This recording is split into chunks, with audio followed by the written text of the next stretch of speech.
دونوں پارٹیز کے درمیان خاص طور پر اگر ہم بات کریں، خرم صاحب آپ کی جانب آنا چاہوں گی.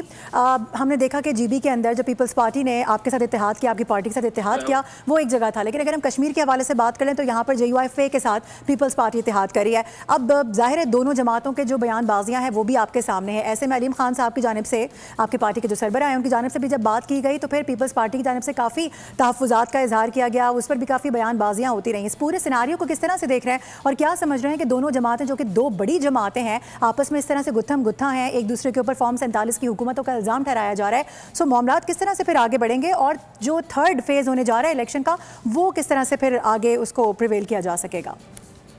دیکھیں، آزاد کشمیر کی جو تاریخ ہے وہ یہ کہتی ہے کہ چاہے کسی پارٹی یا کسی فرد کے ساتھ اگر 12 سے 13 ووٹ ہو جائیں تو وہ گورنمنٹ بنا لیتا ہے. صحیح. یعنی اگر کوئی آدمی کلیم کر لے کہ 12 سیٹس میرے ساتھ ہیں 12 سے 15 تک، تو اس کے لیے انڈیویجول کے لیے بھی گورنمنٹ بنانا آسان رہتی ہے. یہ ایک آزاد کشمیر کا ہے. تو اس وقت جو صورتحال ہے وہ تو کلیئر ہے کہ 9 سیٹیں آلریڈی نون لے کے جا چکی ہے. اور آج یہ جو ہیں نشستیں جو اسپیسیفک جیسے قصور کی اور ادھر کی، تو یہاں پہ زیادہ چانسز ہیں کہ وہ نون کی طرف جائے گی.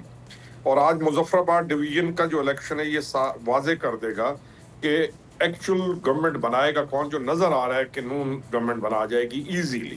رائٹ. اب یہ جو اختلافات ہیں یہ مینج ہو جایا کرتے ہیں، پولیٹیکل اختلافات، ایک دوسرے کے اوپر الزامات، اگر وہ جتنے شدت سے لگائے جائیں اور جتنی ان کے اندر زیادہ زور ہو اتنا زیادہ مینج ہوتے ہیں. وہ اگر ان کو احتیاط سے لگایا جائے تو پھر وہ حل نکل آتا ہے. لیکن جس شدت سے بلاول بھٹو نے الزامات کی طرف رجحان کیا ہے، رائٹ، تو یہ والی شدت جو ہے وہ اس کو حل کی طرف بھی لے آئے گی، میرا یہ خیال ہے.